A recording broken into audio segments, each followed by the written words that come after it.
Assalamualaikum warahmatullahi wabarakatuh.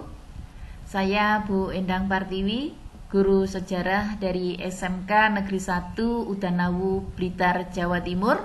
Pada kesempatan kali ini akan memaparkan materi sejarah. Mari kita lihat share kontennya. Nah, ini adalah yang pertama, saya say hello dulu. Halo, apa kabar semua? Nah, ini adalah tampilan saya, Bu Endang Partiwi, guru sejarah SMK Negeri 1 Udanawu, Kabupaten Blitar. Materi hari ini adalah berbagai bentuk ancaman disintegrasi bangsa, di mana disintegrasi bangsa ini sangat penting sekali kita perhatikan demi terwujudnya negara kesatuan Republik Indonesia tetap utuh selamanya. Berbagai bentuk ancaman disintegrasi bangsa di dalamnya akan memaparkan tentang konflik dan pergolakan yang terkait dengan berbagai hal, antara lain dengan ideologi, kepentingan, dan sistem pemerintahan.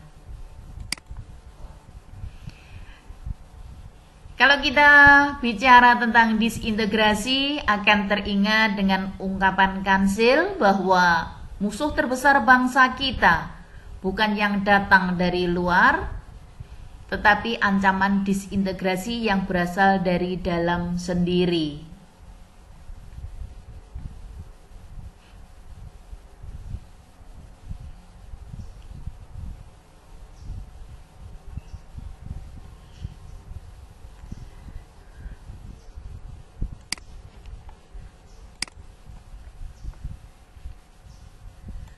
Baiklah, kita lanjutkan dengan melihat pengertian dari disintegrasi. Mengapa penting kita ketahui? Karena disintegrasi inilah nanti yang merupakan faktor utama yang akan menghancurkan negara kita. Baiklah, mari kita lihat pengertian dari disintegrasi. Disintegrasi adalah keadaan tidak bersatu padu, menghilangnya keutuhan atau persatuan yang menyebabkan perpecahan. Jadi apabila suatu masyarakat tidak ada rasa persatuan, sudah hilang keutuhan dan kerjasama di dalam masyarakat itu, nah, ini merupakan tanda-tanda adanya disintegrasi. Gejala disintegrasi apa saja yang bisa kita lihat? Nah, disintegrasi dalam masyarakat Indonesia ditandai oleh beberapa gejala, beberapa tanda-tanda.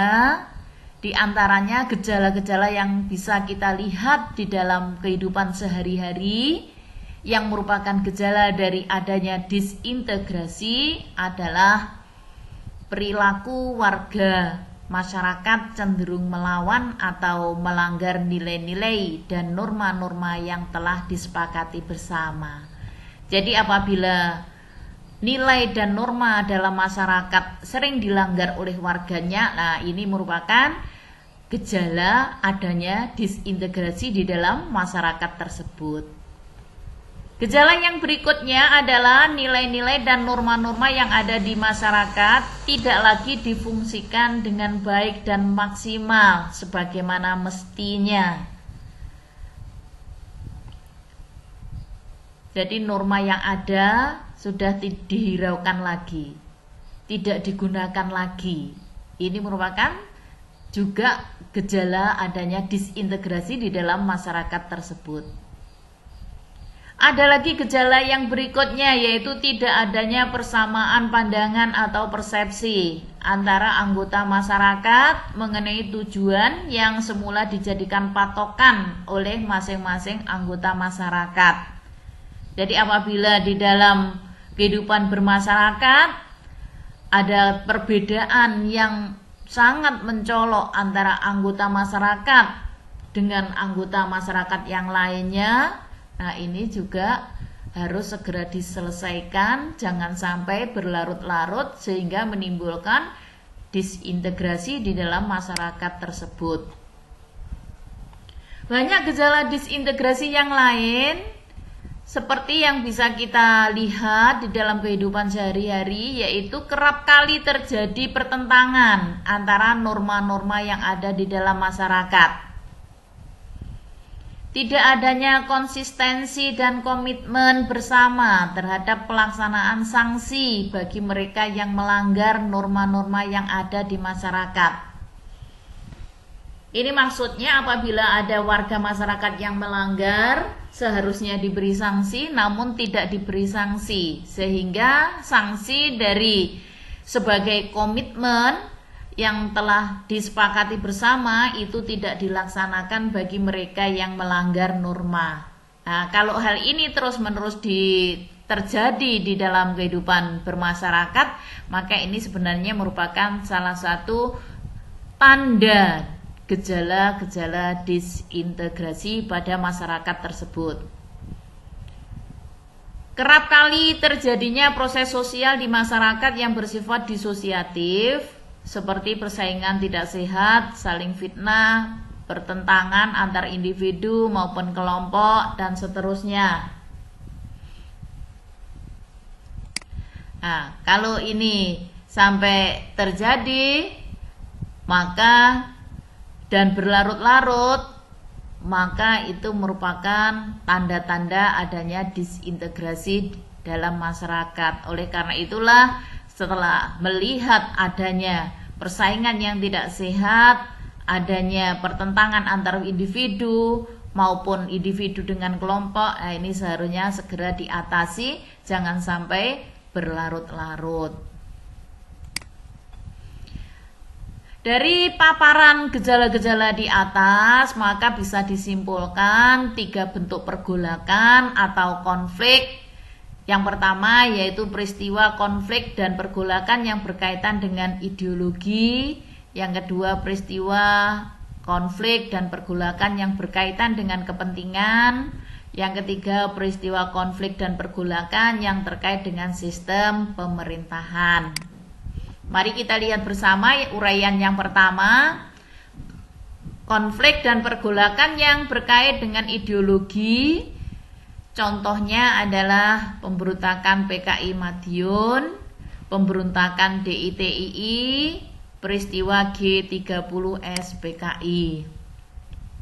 Pemberontakan PKI di Madiun yang terjadi pada tahun 1948 di bawah pimpinan Musso dan Amir Syarifuddin telah memproklamasikan berdirinya Republik Soviet Indonesia, atau yang sering kali dikenal dengan istilah Negara Komunis Indonesia. Yang berikutnya yaitu pemberontakan Darul Islam Tentara Islam Indonesia.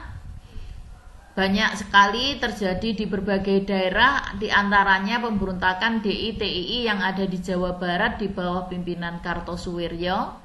Dan ada juga pemberontakan DITII Jawa Tengah di bawah pimpinan Amir Fattah, di mana pemberontakan ini ingin menggulingkan pemerintahan Republik Indonesia yang sah yang sudah diproklamasikan tahun 1945 dengan diubah dalam bentuk negara Islam.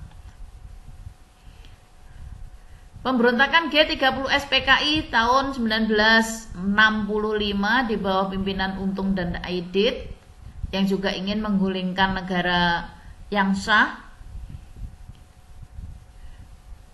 Namun demikian pemberontakan tersebut, mulai pemberontakan PKI Madiun, pemberontakan DITII Jawa Barat, pemberontakan DITII Jawa Tengah, pemberontakan G30S PKI bisa ditumpas semuanya oleh rakyat bersama-sama dengan TNI, sehingga negara Kesatuan Republik Indonesia tetap berdiri tegak sampai saat ini.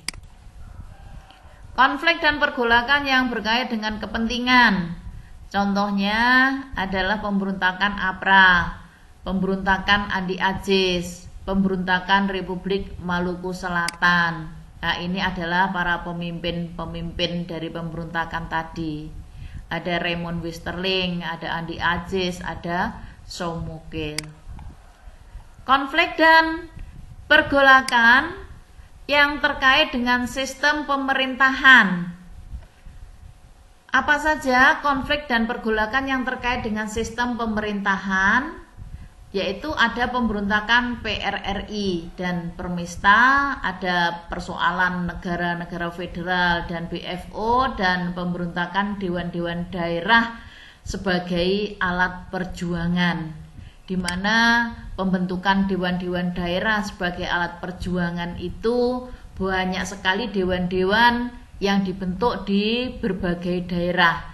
Contohnya adalah Dewan Banteng di Sumatera Barat yang dipimpin oleh Letkol Ahmad Hussein, Dewan Gajah di Sumatera Utara yang dipimpin oleh Kolonel Mauludin Simbolan, Dewan Garuda di Sumatera Selatan yang dipimpin oleh Letkol Barlian, Dewan Manguni di Sulawesi Utara yang dipimpin oleh Kolonel Vences Sumual.